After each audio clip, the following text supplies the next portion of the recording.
así que vayamos al Evangelio de Lucas, capítulo 9, versículo 57 al 62.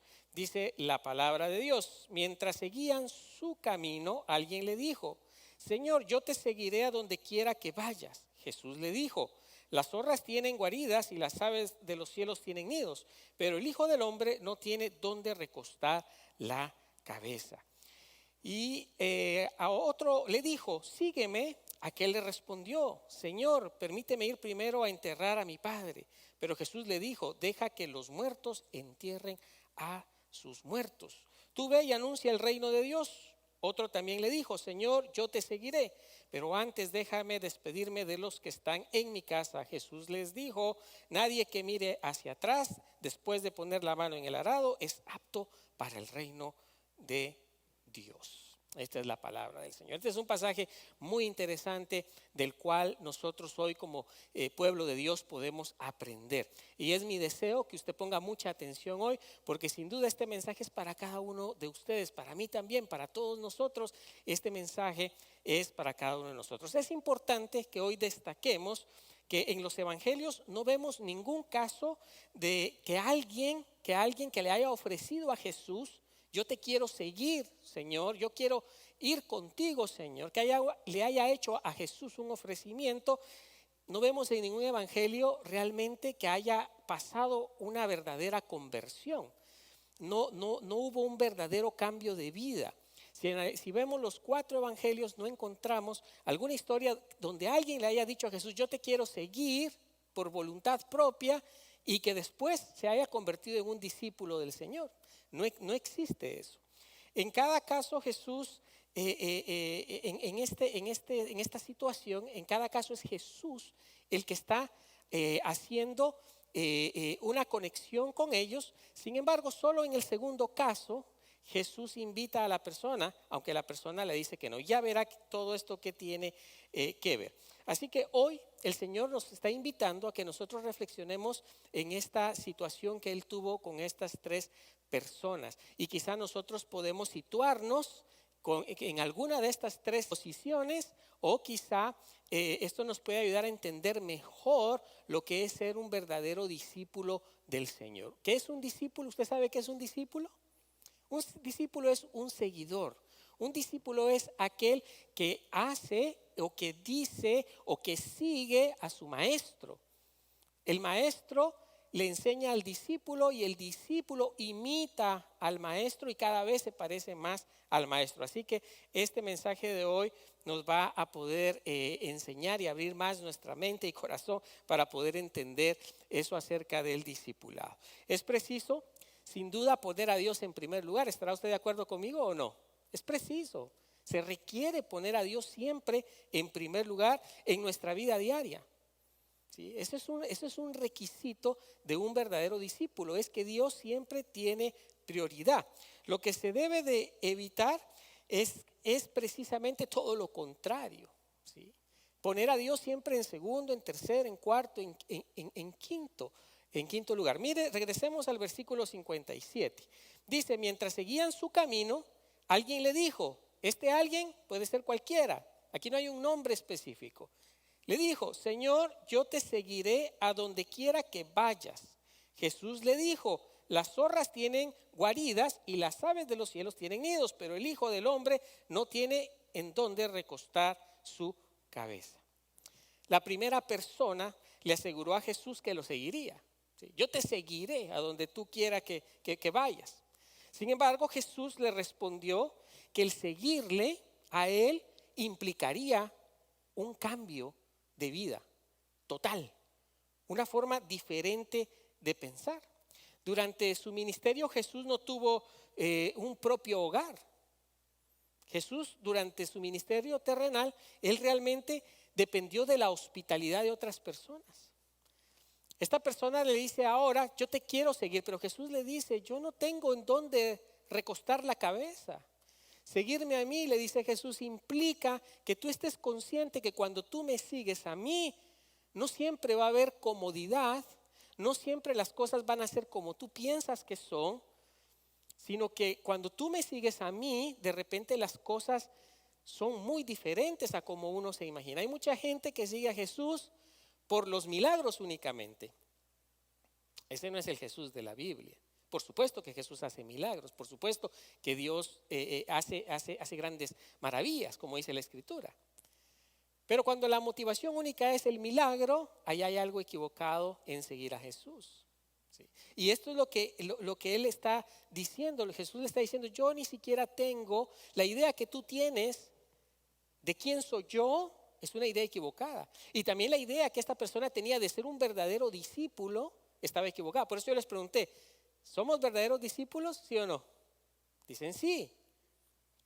Ahora vamos a ver si realmente somos verdaderos seguidores, discípulos de Jesús. El texto no nos dice qué motivó a esta primera persona con la que se encuentra Jesús a decirle a Jesús: yo te quiero seguir. Podemos deducir que su motivación estaba lejos, ¿sí?, de la realidad de lo que es ser un verdadero discípulo. Esta persona se hizo una falsa imagen en su cabeza de lo que era un discípulo. Yo no sé, la Biblia no especifica. Yo no sé si esta persona se ilusionó al ver los milagros de Jesús y él pensaría: no, seguir a Jesús es sinónimo de poder, ¿sí? O quizá había gente que era bondadosa con Jesús, y cuando pasaba Jesús y los discípulos, vemos en varios pasajes de la Escritura que a veces les ofrecían cosas. A lo mejor esa fue la motivación. La Biblia no nos dice realmente cuál fue la motivación de esta persona. Pero sin duda la motivación no era la correcta, porque Jesús conoce el corazón de nosotros, y Jesús lo primero que le dice: no, esa motivación no es la correcta. Si tú me quieres seguir, tienes que estar consciente que seguir a Jesús no siempre es sinónimo de riqueza, de comodidad o de fama. Seguir a Jesús muchas veces requiere, o no muchas veces, siempre requiere cargar la cruz. ¿Sí? Ahora a muchos pastores o pseudopastores no les gusta predicar de eso, les gusta que la gente se sienta positiva y bien.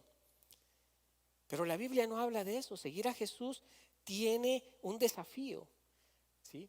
Necesita uno someter ciertas expectativas que uno tiene para ser un verdadero discípulo. El verdadero discípulo no se debe de mover por la seguridad de la provisión de Dios. Es decir, a ver si me puedo explicar bien acá. El verdadero discípulo sabe que Dios va a proveer. El verdadero discípulo sabe que Dios va a proveer lo necesario para nuestras vidas, en todos los aspectos de nuestra vida. El verdadero discípulo siempre va a tener esa conciencia. Ahora, el que no es verdadero discípulo, entonces va a estar siempre preocupado por el tema de la provisión de Dios. Y eso no solo es económica, provisión en muchas áreas. Hay personas que buscan tener paz en su corazón, ¿sí? Quieren la provisión de Dios, en este sentido, paz en su corazón. El problema es que buscan tener paz en lugares equivocados. Y ahí es donde hay que tener cuidado. Esta persona identificó a Jesús y vio algo que le atrajo de Jesús. Quizá los milagros, quizá la fama. Jesús era famoso. Pero eran motivaciones que estaban totalmente alejadas de la motivación que debe estar en el corazón de aquellos que quieren buscar a Jesús, que quieren seguir a Jesús. La motivación adecuada es aprender a confiar y a depender de Dios. Por eso Jesús le dice a él: seguramente este muchacho o esta persona pensaba que al estar al lado de Jesús, no sé, otra vez la fama, qué sé yo, él se iba a sentir ahí seguro, contento. Pero Jesús le dice que él a veces no tiene ni en dónde recostar su cabeza. ¿Sí? Que él que ha vivido durante su ministerio de la bondad de otros al dejarle estar ahí. Entonces, lo que Jesús le está diciendo, tú no puedes ser un verdadero discípulo de mío, le dice Jesús, si tú no aprendes a confiar en mí, a depender de mí. ¿Cuántos confían en el Señor y dependen de Dios y no de sus fuerzas? Yo no estoy diciendo con esto que no trabaje, o no estoy diciendo con esto que usted no haga su mejor esfuerzo para tener buenas relaciones con su familia o buenas relaciones en el trabajo, qué sé yo. No, sí nosotros tenemos que hacer algo, pero la mayor parte siempre se la entregamos a Dios. El verdadero discípulo, hermanos, aprende a confiar y a depender de Dios, no en su propia inteligencia, no en su propia prudencia, como dice la Escritura. El verdadero discípulo aprende a confiar en Dios. Luego dice, versículo 59, y al otro le dijo, sígueme. ¿Vio cómo cambia ahora la cosa? El primero le dijo, yo te seguiré. Y Jesús lo frena y le dice, momentito, no es tan fácil. Seguirme requiere confianza y dependencia de mí. Ahora, al segundo, Jesús se acerca y Jesús le dice, sígueme. Jesús le está invitando, como Jesús invita a muchos hoy, ¿no? Sígueme. Sí, pero seguir a Jesús no es seguir nuestras emociones, no es seguir nuestras ideas de Jesús, es seguir a Jesús. Y Jesús invita. Ahora, aquel le respondió, Señor, permíteme ir primero a enterrar a mi padre. Pero Jesús le dijo, deja que los muertos entierren a sus muertos. Tú ve y anuncia el reino de Dios.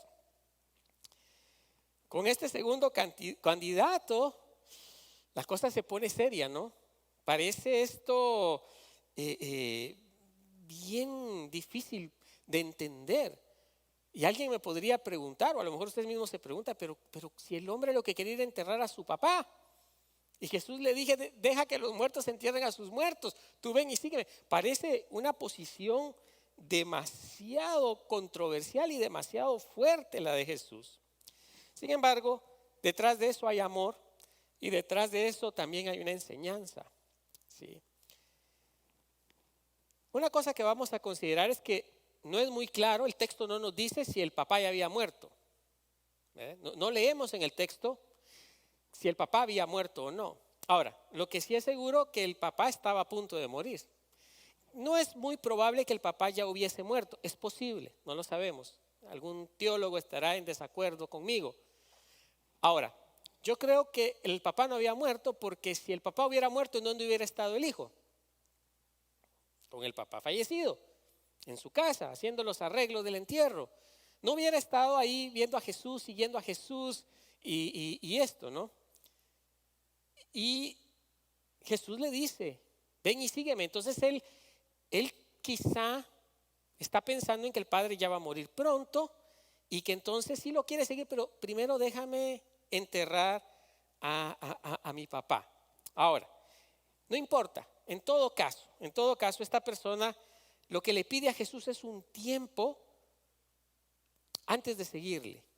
¿Sí? Es decir, esta persona identifica algo que para él es más importante que seguir a Jesús. Y a nosotros eso es chocante porque estamos hablando de un fallecido. Alguien que se nos muere, el papá, por ejemplo. Los que han experimentado la muerte de un padre no es cosa fácil. Sin embargo, a pesar de esa situación, Jesús le dice, deja que los muertos entierren a los muertos. No es que Jesús quería mortificar a esta persona y que esta persona se desentendiera del fallecimiento de su papá. No, es que Jesús sabía que esta persona siempre iba a dar prioridad a otras cosas. No tenía el orden de la prioridad. Jesús lo que le quería decir es que hay una prioridad más grande que la persona muerta. En este sentido, la persona muerta ya está muerta. Ya no podemos hacer nada por ella. Ya, la persona fallecida está fallecida.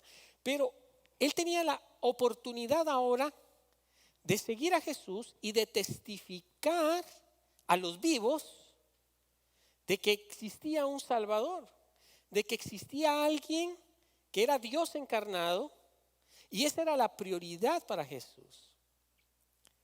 Parece difícil, e insisto, entender esa posición de Jesús, el problema no era ir a enterrar al papá.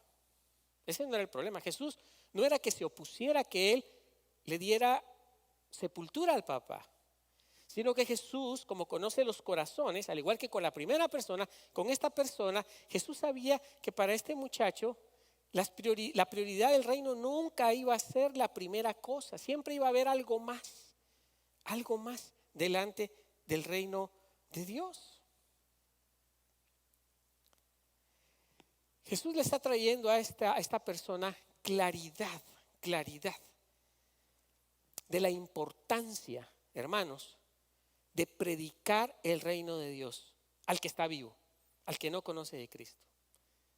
Otra vez, no es que no sea importante enterrar a una persona, en este caso, ¿sí? No es que no sea importante trabajar, no es que no sea importante dedicar tiempo a la familia, es importante. Sí, no es que no es importante dedicarse usted tiempo a usted mismo. De repente estamos tan metidos en el trabajo, en el qué hacer de la casa, qué sé yo, del hogar, que nunca tenemos tiempo para el Señor. Otra vez, ¿es malo trabajar? No es malo estudiar, no es malo, no es malo. Ahora, aquí el problema era el orden de prioridad que este muchacho le daba a las cosas. Jesús también le está enseñando que el reino de Dios es tan importante, ¿sí?, que no hay tarea, no hay tradiciones, no hay mayor responsabilidad que el reino de Dios para un verdadero cristiano. Un verdadero discípulo de Dios, lo primero en el orden de prioridad es el reino de Dios. Si para usted lo primero no es el reino de Dios, déjeme decirle que usted tiene un problema en el entendimiento del reino de Dios. Ahora déjeme explicarle. Usted dirá, pero pastor, usted no va a pagar mi renta o mi mortgage. No, no lo voy a hacer. Evidentemente yo no lo voy a hacer, ni usted va a hacer lo mismo con lo mío, ¿verdad? Y Dios sabe que usted tiene que hacer pagos. Ahora, el punto acá no es si usted debe trabajar o no. No, sí debe trabajar. Pero al mismo tiempo usted le debe dar el primer lugar al reino de Dios. ¿Cómo se hace eso? ¿Cómo se hace eso? Usted le dedica tiempo a Dios. ¿Sí? Usted dedica tiempo a llegar a la iglesia. Usted dedica tiempo a servir al Señor. Usted dedica tiempo a enseñarle a sus hijos la escritura. Usted dedica tiempo a las cosas del reino de Dios. Incluso cuando usted está en el trabajo, usted dedica tiempo al reino de Dios dando testimonio. Porque sabe que el trabajo es una oportunidad que Dios nos da para testificar de Él. Usted puede tomar dos actitudes en el trabajo. Usted se puede inmiscuir y enredar en las cosas que la gente hace en los trabajos, ¿sí? ¿Cuántos creen que en los trabajos no hay chisme? Se ríen, ¿verdad? En los trabajos hay chisme, ¿sí? Entonces, usted tiene que darle tiempo primero a las cosas de Dios, para que cuando usted vaya al trabajo y se encuentre con todo ese chisme y con todo ese lleva y trae, y con toda esa quejumbra y con todo eso, usted está fortalecido en el Señor y no se deja enlodar por esas cosas. Lo mismo con los amigos. Si usted no se fortalece primero y no le da prioridad a usted a las cosas de Dios, ¿qué pasa? Los amigos lo van a usted a manchar, le van a influir. Y los amigos van a tener un lugar más importante que las cosas de Dios. Cuando usted cree que Dios va a proveer, Dios va a proveer. Usted no necesita quitarle tiempo a Dios. Si usted le quita tiempo a Dios, usted no es un verdadero seguidor de Dios. No puede, es imposible. Porque el Señor jamás abandona a sus hijos. Yo no sé cuántos de ustedes han dejado a sus hijos abandonados por ahí, que levanten la mano. Jacob, ¿alguna vez te dejó por ahí a tu papá abandonado? No. Mateo, ¿alguna vez te dejó abandonado a tu papá por ahí tirado en la calle? No. Ok. Sin embargo, nosotros como seres humanos fallamos, ¿no? Pero no hacemos esas cosas. Por supuesto que hay papás que se abandonan, pero estoy hablando de los que están acá. ¿Sí? Dios no lo va a abandonar cuando usted pone a Dios en primer lugar. El problema es que el enemigo, el diablo y nuestra propia carne tiene un arma poderosa. ¿Sabe cuál es el arma poderosa? El miedo. Cuando usted tiene temor a que no va a alcanzar sus objetivos, los que usted se propuso, y usted entra en temor que usted no va a alcanzar sus propios objetivos, que a lo mejor no son ni siquiera los de Dios, y entonces usted necesita ver de qué manera llega y escala esa montaña para llegar a ese objetivo. Y el temor de no llegar a ese objetivo a usted le hace trabajar más y quitarle tiempo a Dios y quitarle tiempo a los hijos y quitarle tiempo a su relación aún con su pareja. Eso es temor. Pero cuando usted cambia eso por confianza en Dios, usted va a sentirse libre hasta para trabajar. Usted se va a sentir bendecido para trabajar. Por eso es que el Señor le dice a esta persona que la única manera de seguirle es haciendo un cambio radical en las prioridades, ¿sí? En las prioridades que él tiene que hacer. Este muchacho no está claro de sus prioridades. Ese era el problema. El problema no era ir a enterrar al papá. Ese no era el problema. Para Jesús no es problema que usted entierre a su papá o a su mamá o a alguien que se le murió. ¿Sí? Por supuesto, este es un caso extremo, ¿no? Pero el problema no es ese. El problema es el orden de las prioridades en su vida. La importancia del reino de Dios radica en la urgencia de compartir el mensaje. Usted nunca le va a dar importancia al reino de Dios si usted no tiene como una máxima prioridad que otros escuchen el mensaje de salvación, el mensaje de la gracia de Dios. Cuando nosotros tenemos otras prioridades, entonces el mensaje de Dios pasa a un segundo, tercer, cuarto, quinto, sexto nivel. El Señor quiere que cada uno de nosotros estemos claros de que el mensaje de salvación es importante, es lo más importante, y alrededor de eso se mueve todo lo demás. Por eso Jesús le dice, ¿sí? Sigamos. 61, versículo. Otro también le dijo, ¿qué número es? El tercero. El primero le preguntó, el segundo Jesús lo llamó, los dos han tenido pretextos. Ahora miramos a un tercero. Señor, yo te seguiré, le dice, yo te seguiré. Pero antes déjame despedirme de los que están en mi casa. Tengo que ir primero a mi casa. Jesús le dijo, nadie que mire hacia atrás después de poner la mano en el arado es apto para el reino de Dios.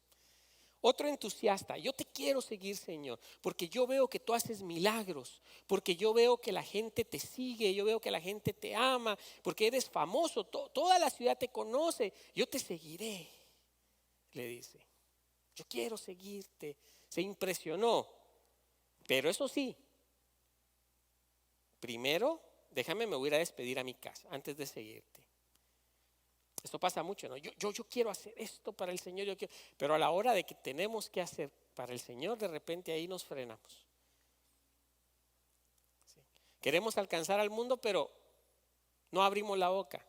Pregunto, no me conteste, contéstese usted. ¿A cuánto les habló usted de Dios esta semana?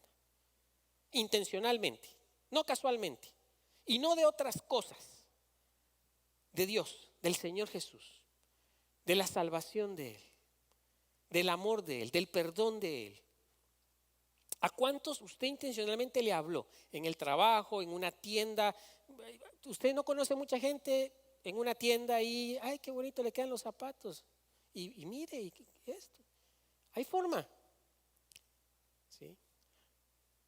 ¿Cuántos compartieron el mensaje? ¿O cuántos compartieron lo que se subió de la iglesia? no recuerdo que subimos textos bíblicos, qué sé yo, un devocional por ahí, cosas. Es que eso debe de ser intencional. Y él le dice, mira, yo sí te quiero seguir porque me ilusiona seguirte, tú eres famoso, tú acá, tú allá, pero primero voy a hacer esto y después te sigo. Jesús le dice, no señor, no va por ahí. Nadie que mire hacia atrás, que esté enganchado a las cosas de atrás, es apto, dijo Jesús, para el reino de los cielos. Yo creo que cada uno de nosotros quiere ser apto. ¿Usted sabe qué quiere decir apto? ¿Sí? Es una persona ideal que puede ocupar esa posición, que está preparada para ocupar esa posición. Usted no quiere, por ejemplo, en su trabajo tener un jefe inepto, que no sepa y que le diga a usted qué es lo que tiene que hacer, pero le dice todo equivocado y después a usted lo despiden del trabajo. Usted no quiere eso. Lo mismo, en el reino de Dios se necesita gente dispuesta y apta para llevar el mensaje que trae salvación.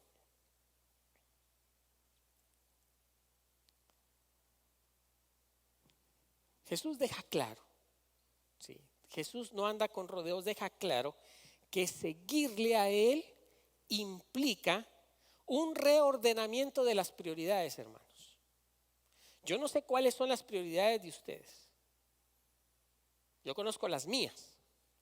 No conozco las de ustedes, ni las de usted que nos ve en línea. Yo no sé cuál es su prioridad. Mi prioridad en la mañana es tomar café. A lo mejor la prioridad debería de ser orar primero.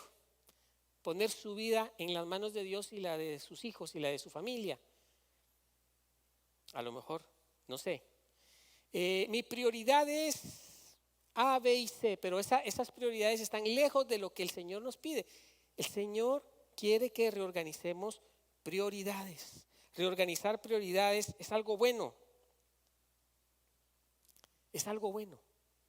Yo no sé cuáles son sus prioridades. ¿Debe de trabajar, sí o no? Sí, pero dele el lugar correcto al trabajo. Sí. ¿Debe de tener un tiempo de descanso? Sí. Pero si descansa demasiado todo el día, hay algo malo en sus prioridades. ¿Debe de leer la palabra de Dios? Sí. Pero alguien me dirá, no, pastor, yo todo el día estoy en eso. Pero quizá era una mamá que necesitaba cuidar de sus hijos. Tampoco crea que Dios está contento que usted esté orando, rezando, como usted le quiera llamar, todo el día ahí. La Biblia y orando y ahí, y entonces todo el mundo le dice, es que sí es verdadero cristiano, pero resulta que los hijos andan descuidados, resulta que el esposo anda por un lado o viceversa, el esposo muy religioso, pero descuida las otras responsabilidades. No, Jesús lo que está enseñando hoy es que debemos de establecer o restablecer, si usted lo ha perdido, un orden de prioridades en nuestra vida. Dios no es un Dios de desorden, Dios es un Dios de orden. Cuando usted reorganiza prioridades, a usted le va mejor con los hijos, porque usted le da el tiempo justo a los hijos. A usted le va mejor con la esposa o con el esposo, porque usted le da el tiempo justo a la esposa y al esposo. Cuando usted reorganiza prioridades, usted tiene una mejor relación con Dios, porque Dios no pretende que usted esté hincado las 24 horas del día orando. No, hay una misión de la iglesia. ¿Cuál es la misión? Llevar el mensaje de salvación. La iglesia no puede estar todo el tiempo 24 horas hincada orando, porque hay una actividad que hacer. Usted puede orar en su mente todo el día. Eso créame que yo lo hago constantemente. Yo voy manejando acá y voy orando, voy escuchando siempre la radio de la iglesia, ¿sí? Siempre. Yo nutro esa área de mi vida. Hasta eso es importante. ¿Qué escucha usted? Prioridad. Usted cuando escucha la radio, ¿qué escucha? ¿A qué le está dando usted prioridad? ¿Está escuchando aquellos programas, ya sabe usted de qué estoy hablando, unos programas horribles en la radio? que hablan de puras borracheras, de puras cosas, o una música. Yo no estoy diciendo que la música sea mala, ¿no? La música es linda, a mí me gusta. Hay muchos cantantes no cristianos que tienen unas letras bien bonitas, pero hay unas letras que incitan a unas cosas. ¿Qué está escuchando usted? ¿Qué prioridad le está dando usted a su interior? ¿Qué está usted recibiendo? Este pasaje de hoy nos habla de eso. Jesús nos está diciendo, debemos de vivir vidas normales, hermanos. Los cristianos no es gente anormal, normales, ¿sí? Que ir a trabajar, hay que ver a los niños, hay que hacer las tareas del hogar, hay que arreglar el jardín. De repente, pero todo tiene que tener un orden, una prioridad. En el momento en que deshacemos el orden, algo se va a afectar. Si ahorita bajamos esa lámpara aquí al piso y la conectamos en el piso, algo se va a afectar. No va a poder usted caminar por acá. Va a haber luz quizá, usted hace la conexión, pero usted no va a poder caminar ahí. Se alteró el orden de las cosas. Y así, eso pasa en todo. Cualquier alteración que usted haga del orden que Dios pide, ¿sí?, que nosotros vivamos, si usted altera su relación con su esposa, usted va a alterar algo en su matrimonio. Si usted altera la relación con sus hijos, usted va a alterar algo con sus hijos. Algo va a funcionar mal. Si usted le roba tiempo a Dios, usted va a funcionar mal. Y Dios no nos quiere martirizar, al contrario, Dios quiere bendecirnos, ponerle orden a las cosas, ¿sí? Por eso es importante dedicarle tiempo a Dios. Termino con esto. Jesús le dijo: nadie que mire hacia atrás después de poner la mano en el arado es apto para el reino de Dios. ¿Por qué en el arado usted no puede ver hacia atrás? ¿Sabe usted? Los que conocen algo de agricultura. ¿Qué pasa si usted agarra el arado, el animalito que va a jalar, y usted comienza a distraerse? Usted sabe para qué usaban el arado, ¿cierto? ¿Para qué? Para preparar los surcos, la tierra donde se iba a sembrar. Tenía que tener tiene que tener ciertas distancias, y tiene que sembrar usted también en ciertas distancias. Y los surcos tienen que tener lógica. No puede poner usted surcos así porque se va a sembrar mal y no va a salir nada de eso. Lo mismo es en el reino de Dios. La persona que pone su mano en el arado, o sea, yo quiero seguirte, Señor. Yo quiero ser salvo y quiero que mi familia se salve, mis vecinos se salven, que te conozcan, que tengan una mejor vida acá, que luego lleguen a la vida eterna, qué sé yo. Pero si usted tiene ese deseo como estos 3 muchachos que vimos acá, o 3 personas que vimos acá, pero de repente el Señor le dice: si pones la mano en el arado, es decir, si me quieres seguir, más te vale no voltear a ver atrás, porque entonces si tú pones la mano en el arado y le dices al Señor: te sigo, pero comienzas a ver para atrás a la familia, al amigo, el dinero, el no sé quién, el no sé qué pasó, entonces cuando tú vayas con el arado, lo que vas a hacer, te vas a ir por acá, te vas a ir por acá, te vas a ir por acá, vas a estar distraído, no vas a hacer bien el surco, no vas a sembrar correctamente y vas a tener resultados desastrosos. A eso se refiere Jesús. Si tú has puesto la mano en el arado para seguir a Jesús, más te conviene enfocarte, no voltear a ver acá y dejar que Dios se encargue de lo demás. Tú tienes que hacer tu parte, pero dejar que Dios se encargue de los demás. Así que hoy Jesús nos está llamando a ser verdaderos discípulos, no discípulos que tengan siempre un pretexto, sino discípulos que cuando ponen la mano en el arado se concentran en su trabajo, se concentran en el reino de Dios. Por eso, hermanos, hoy hago yo una invitación a cada uno de ustedes. ¿Cómo están sus prioridades? Reorganicen sus prioridades. ¿Cómo está mi tiempo devocional con Dios? ¿cuánto tiempo invierto yo en esto? ¿Cuánto tiempo yo invierto en mi familia? ¿Cuánto tiempo yo invierto en el trabajo? ¿Cuánto tiempo yo invierto en el servicio? Tiene que haber un orden, hermanos. ¿Sí? Por eso yo les decía, ¿a cuánto les hablaron esta semana de Dios? Quizá a nadie. Quizá a nadie. Yo tuve la linda oportunidad esta semana de hablarle a varias personas del Señor. Tuvimos la venta del garage de aquí abajo. Tuve la oportunidad de hablar con bastantes personas. Y yo cada vez que voy a una tienda o que voy a algo, yo termino ahí hablando con alguien. Es importante. A lo mejor no va a llegar a la iglesia nunca, yo no sé. Pero uno no debe de dejar pasar las oportunidades de hablarle a la gente del reino de Dios. Así que cada uno de nosotros debe tomar un tiempo de reflexión, un tiempo personal de reflexión y decir, okay, ¿cómo está? O de repente, si usted está casado o casada, lo pueden hacer, si están solteros también, pero si están casados lo pueden hacer en pareja. O sea, ¿cómo están nuestras prioridades? ¿Qué tiempo le estamos dando a Dios? ¿Cómo estamos sirviendo? ¿Cómo están nuestros hijos? ¿Cómo están aún nuestras finanzas? ¿Cómo está esto? ¿Sí? El discípulo hace eso y no tiene temor. ¿Sí? Nosotros lo hemos hecho con la hermana Karina. Nosotros nos hemos puesto alguna vez y yo creo que acá no estamos yendo bien en esta área. ¿Qué te parece si mejor cambiamos esta situación? Porque creo que esto no nos va a llevar a buen término. Creo que debemos de hacer el cambio. Y platicamos y conversamos y no tenemos miedo de cambiar y no tenemos miedo de decir, no, yo creo que acá la cosa no, creo que esto no lo estamos haciendo bien, creo que lo podemos mejorar. ¿Sí? Ese es un buen ejercicio para hacer. O uno internamente, ¿cómo está mi tiempo dividido en el día? Así que el Señor bendiga hoy su palabra, que este mensaje le traiga a usted un nuevo entusiasmo de decir, ok, yo quiero ser un verdadero discípulo del Señor. Señor, ayúdame a reorganizar mis prioridades. Y yo sé que Él lo va a hacer. Amén y amén.